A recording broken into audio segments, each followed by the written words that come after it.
Produced by Roger Corman, I knew going into Galaxy of Terror it was going to be something unique and special. I love this cover, and I knew it was never going to live up to that cover, but I did get a really interesting science fiction movie. We get a ship that has vanished at the start of this movie. You get to get this strange leader of people, which is a glowing face, who decides that he's going to send a specific team to the planet where this crew has been lost to discover what's happened and hopefully save them. And we're thrown into the story. We have a ragtag group of people pushed together on a mission where they don't really know what exactly is going on. When they get to this planet, we discover a giant pyramid. We also discover a host of horrors that are going to haunt and almost destroy our crew of wonderful people.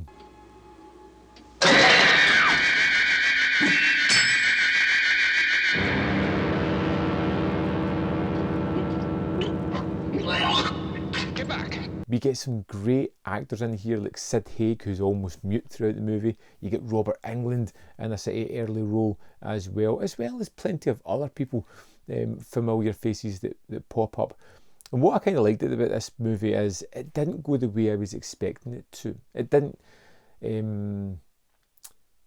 follow the typical tropes that I thought it was going to. It starts off in a very familiar way. People on a mission going to a planet. Pretty soon they discover something, and then it's all about that something. What is there? What is hunting them, killing them?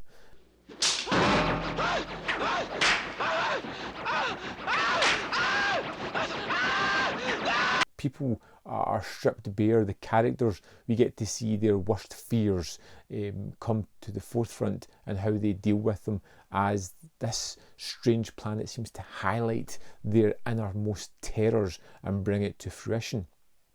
Of course, there is wonderful set design and production standards. It's a Roger Corman movie, so there probably wasn't a great deal of money there, but it doesn't look like that. It looks wonderful. The sets of the spaceship look terrific. They look really textured and lived in. It's not the clean world of spaceships. It's dirty, grimy, working pieces of equipment that you see here. When we get onto the planet and we get the creatures, you get some wonderful special effects and design, and you get some terrific sequences of real disgust as well.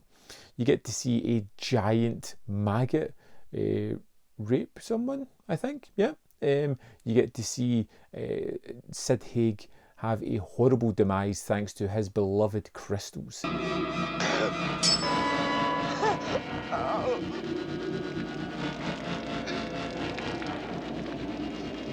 You get to see a weird ethereal ending to this movie that poses all kind of philosophy questions that I don't think it needs and becomes more head scratching and curious. That could be me. This is the first time watching this one, but man, that ending is a little bit silly or a little bit head scratching. And it's a movie that it's not so much about the actual journey or how it gets to its ending. It's about the sequences that really stand out throughout the movie. And there are plenty of sequences that are just wonderful to watch, that bring on wonderful special effects and body horror that is just terrific to see. Get off of me! Stop! It doesn't leave much in the mark of the tale, the story. It doesn't, it's almost immaterial at certain points because it really does become, I'd say, second fiddle to a lot of the set pieces that this one has. Set pieces are terrific. The effects are truly wonderful. Severed arms with crawling maggots, giant maggots raping people, pieces of crystal crawling into somebody's flesh and destroying them from the inside, tentacles crushing somebody in such a visceral manner. It's full of all these wonderful set pieces that are terrific. Will I go back to this for the story? Probably not. Will I go back to it for the wonderful effects, the mood, the atmosphere and the score? 100%. Absolutely.